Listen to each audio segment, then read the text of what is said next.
Pandian store serial next promo என்ன மாதிரியான interest இருக்க போகுதுன்னு பார்க்கலாம். ராஜி வந்து என்ன விஷயம்க்கா, எதாக இருந்தாலும் சொல்லுங்க, நான் எதாக இருந்தாலுமே ஹேண்டில் பண்ணுறேன், நீங்கள் ஏதாவது உண்மையை மறைக்கிறீங்களான்னு சொல்லிட்டு கேட்குறாங்க.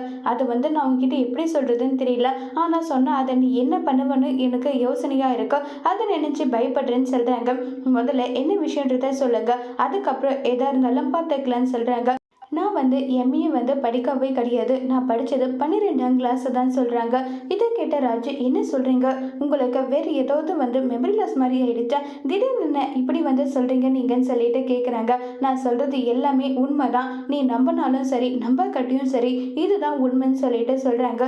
இதை கேட்ட ராஜு ரொம்பவே ஷாக் ஆகிட்டு, என்னால் இதை நம்பவே முடியலக்கா, நீங்கள் சொல்கிறதெல்லாம் உண்மையான்னு சொல்லிட்டு ரொம்பவே பயங்கர ஷாக் ஆகுறாங்க. உடனே ராஜு, இதை நீ யார்கிட்டையும் சொல்லாத, எனக்கு வேலைக்கு போக பிடிக்காததுக்கான காரணம் இதுதான், உண்மையை நான் சொன்னால் அதை வந்து ஏற்றுக்க மாட்டாங்க, இந்த விஷயத்தில் என்னுடைய தப்பு எதுவுமே கிடையாது, எல்லாமே என்னுடைய அம்மா பண்ண வேலை தான் சொல்லிட்டு ரொம்பவே வருத்தப்பட்டும் ஃபீல் பண்ணியும் பேசிட்டு இருக்காங்க. இதை கேட்ட ராஜு மனசொடைஞ்சி போயிட்டு, இப்படியெல்லாம் பேசிட்டு இருக்கீங்களே, சரி நீங்கள் கவலைப்படாதீங்க, இந்த விஷயத்த நம்ம எப்படி ஹேண்டில் பண்ணணுமோ அப்படி ஹேண்டில் பண்ணலான்னு சொல்லிட்டு ராஜு வந்து மயிலுக்கு சப்போர்ட்டாக இருக்குன்னு சொல்லிட்டு முடிவு பண்ணுறாங்க. இப்போ ராஜு என்ன செய்ய போகிறாங்க, பாண்டியன் கிட்ட போயிட்டு ராஜு உண்மையை சொல்லுவாங்களா இல்லையாங்கிறத வரப்போகிற எபிசோடில் வெயிட் பண்ணி பார்க்கலாம். தேங்க்யூ.